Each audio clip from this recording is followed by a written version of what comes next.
you guys having fun? Obviously. Yes, we are. We're enjoying playing football. We're enjoying coming together as a group, you know what I mean, of individuals, as a family, and letting it rip, just turning loose, all right? Just, you know, taking the negative energy, positive energy, and making the best of it. Why are you so sweaty? That was fun. You see what just happened back there? Again, man, when I step out on the football field, I come alive, right? That's why I said the energy, it's real. And sometimes, again, you know, stopping when I did at the peak of my career, you know, I mean, I'm still in shape and I can still run around. Sometimes I'm like, dang, man, I probably should have kept the helmet on a little while longer. But, you know, I get out here and I enjoy it. Plus, like I said, I got to stay in shape. I got to still be able to, if one of these young boys want to challenge me, I still got to be able to D them up, you know what I mean? So I have fun. So who am I supposed to now get to challenge you to? Because you bring that up, I can't let that go. I mean, good luck. Good luck. I mean, who has the best shot? Nobody. Coach, can you talk a little bit about that post-game speech of yours that has kind of gotten so much traction just everywhere? What that was like for you to give? It wasn't planned. It was something that just kind of tapped me on my shoulder and had me look back at the scoreboard, you know, because that's what I do. I don't pay attention to the scoreboard or any of the other numbers outside of the play clock during the game, you know, for situational purposes. So when I look back at both columns, as far as total yards and rushing and passing, you know, defense, you know, it hit me that this team is better than what we've showcased to date. And so I wanted to remind them of who they are, you know, and why they're here. You know, they're the best of 2 to 3% in the world right now, right? Going from high school football to college. So I wanted to keep them encouraged, and I wanted to remind them that football is tough, and sometimes you can play so eloquently and close to perfect and still not reach the outcome that you want, but you still have the ability to go out and right the wrong week in and week out until the season comes to a close. How have you approached the bye week, getting more comfortable with your new position? Just really getting to know the players, right, on a more personal level, and just settling into the hand that I was dealt and accepting my role and just letting everybody know involved that I'm here for them, and that's the only reason why I'm here.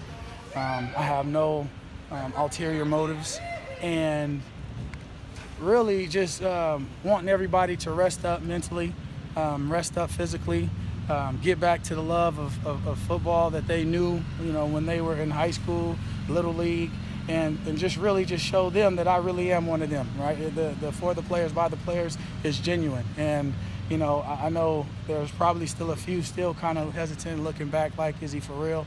And so it's just the individual conversations that I'm having with guys that I probably never had before just being a position coach. So I wanted to take this time to really relax, refresh, get to know, and develop is what you've seen out here, which will kind of be a reoccurring theme throughout the season. Coach, can you just kind of talk about everything that happened? Just is everything starting to finally calm down a little bit, just in terms of not necessarily you as head coach, but all the, you know, with Coach Anderson leaving and all that kind of stuff? I mean, absolutely. But, I mean, I would be lying if I told you, you know, every now and again I didn't think about it, right? It's still there because it's still something for me, and I'm not speaking for anyone else, but something for me that's traumatic that happened. Right. But, I mean, this is not the first traumatic event, you know, in my life to date. So it's there.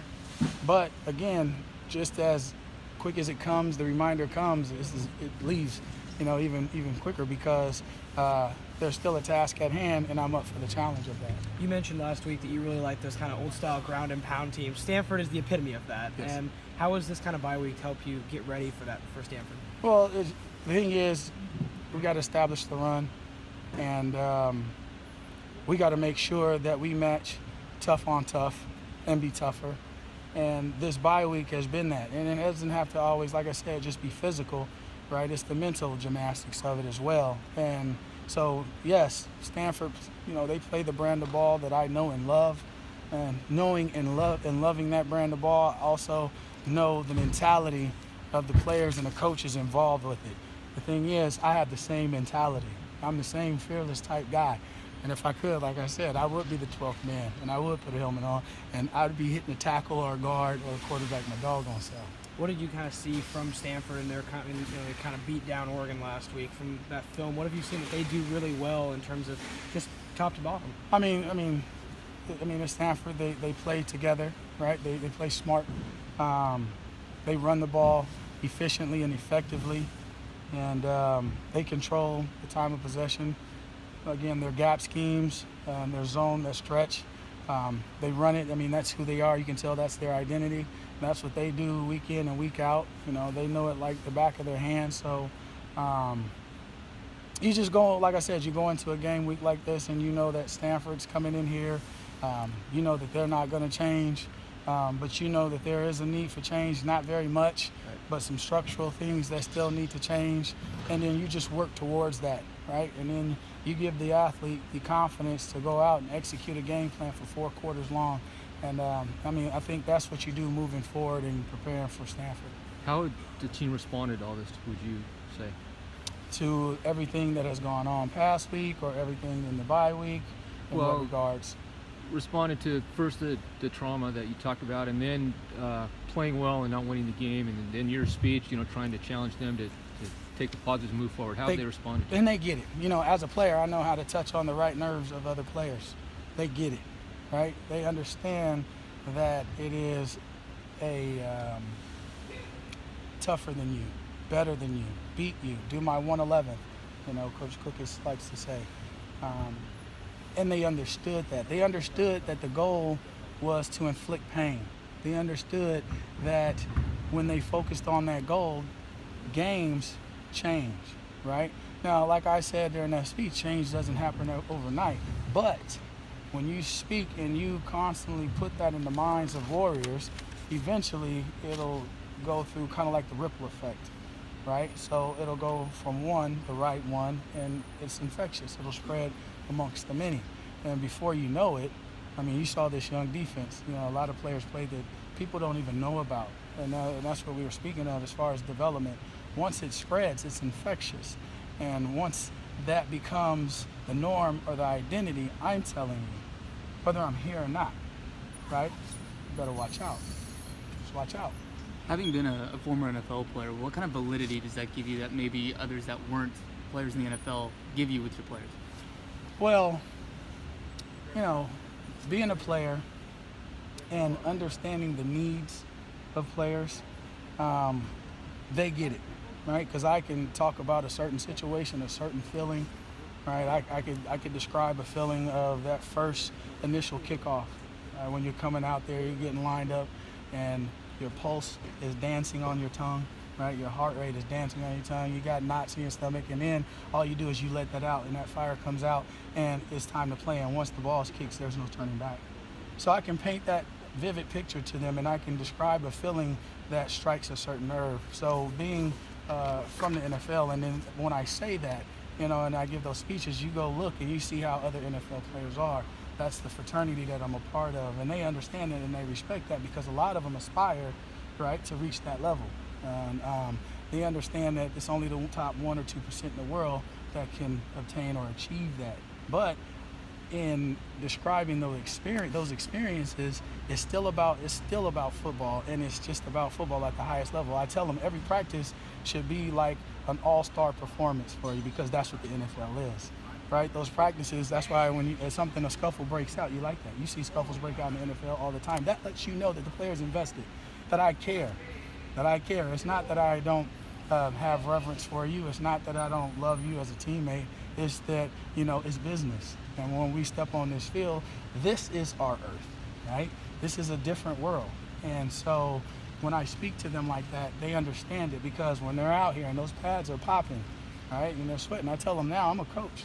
I don't bleed, I don't scrape, I don't bump, I don't bruise unless I cause, that affliction upon myself. But I don't do that. You guys do that. And you guys got to come together and make sure, that the chess match of the game of football is put together, is well put together, and then you take care of the physical aspect of it out on the football field. A couple times now, you talked about it as a cornerbacks coach. I remember talking with you recently. you have to have that alter ego. Xavier needs to be X. You kind of said things like that. As the football team, now that you're the head coach, flip that switch to a new mentality. Yes, I mean definitely. I'd say just how loose they are now, and they were like that before, but I think some of them were a little unsure, a little more reserved. But it's turning. It's turning, and then it's our job as staff members, right, just to keep it turning. Me, I'm there. I'm no different than the rest of the staff, and I don't see myself any different. I'm going out and I'm enjoying football the way I've always enjoyed it, and so those players are feeding off the coaches. The players are feeding off of each other, and that mentality is starting to take shape, take form. Sort of a weird situation where it's not 1 week between games or 2 weeks between, but a week and a half. How do you approach that? Do you approach it any differently than this is a normal bye week, or does it give you more time to prepare for Stanford, or how do you look at it? Well, I look at it kind of twofold, right? I mean, it's a great time to get a head start, right, to jump on the opponent, but also you have the ability to become better familiar with the scheme and the things that we're trying to do, so we can run it a lot more effective and efficiently. And so I guess 3, right? And then you get to rest some guys, right? You get to get them and kind of reset them for this, what I'm calling the second half of the season. What's your goal been for the team this week? This week, it's to understand pain principles, right? You say inflict pain, but I think you have to dive in a little deeper because that can come off kind of as barbaric, right? And it's anything but. So I have my pain principles and my beliefs, and I share it with them, and so it's to each day kind of give them examples after the fact, right? Let them see how they react in certain situations, and then the next day kind of describe the situation that they were put in, and then they'll have the understanding of why things happen the way they happen. And you got to have that just understanding the game of football, understanding where you fit, understanding what you're trying to accomplish, whether you're in running the zone scheme, gap scheme, whether we're in a odd front, okie front, or even. So just trying to get those guys to understand that aspect and then kind of mesh the principles, the pain principles together, and just give them a better understanding because, it's new to them. So. A little off the topic of football, but there was an AP report that came out yesterday that mentioned that the university is considering changing the name of a couple of different buildings as well as Gill Coliseum. Under Gill's tenure, he had a little over 30 years. He had one walk-on black player. What's your opinion on that? If they were to consider changing the name of Gill Coliseum? No comment. This is the first I've heard of it. I've been trying to manage other things, and what I'll do is I can look into that, and then I can better answer that question at a later date. Though. How are you? I'm not too well informed on that right now at this moment. How are you handling all the things that go into being a head coach that don't have to do with the team? I'm taking it all in stride, right? I'm used to being in those defensive meetings, and I am, but it's kind of in parts, here, there, choppy, kind of, broken up, but I'm everywhere, right? I'm in the corners room, the safeties room, and I'm still coaching. And, you've also got media demands. You got to deal with the public. Right. How has that changed your life? Well, the time, right? It's a time commitment, and it's nothing that I'm not used to because being a former NFL player, being a business owner, I understand that you guys are my partners, right? That's what we are. We're in a partnership as well, and so. Again, you can't have one without the other. So accepting this role, I accept all of that as well, and try to give you guys as much pertinent information as I possibly can as it comes to me, and trying to juggle still being a coach. What about being a husband and a father? You got that on your plate as well. I still got that duty. I still have to go home and try to rub mom's swollen feet. I have been doing a poor job of putting the dishes. I'm very domesticated. People don't know that about me. For the past couple of nights, I've kind of passed out on the couch, and usually I'll help her with the dishes, but I've been kind of dead fish. I still got to go home. My 4-year-old, when I come in, we have this game, she hides, and you know, she's in plain sight, so I still gotta act like I don't see her and find her. And you know, my 11-year-old, same thing. He's big into Nerf, so I have to go and get my Nerf gun. And it's only 5 minutes now. I mean, but being a competitor, if I'm not winning, obviously that's extenuating circumstances. But I mean, I still have to. I'm still doing all that to the best of my ability. So.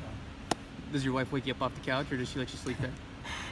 The other night she was just like, just stay, because I called you like 3 or 4 times, and then I ended up waking up and crawling in the bed on my own.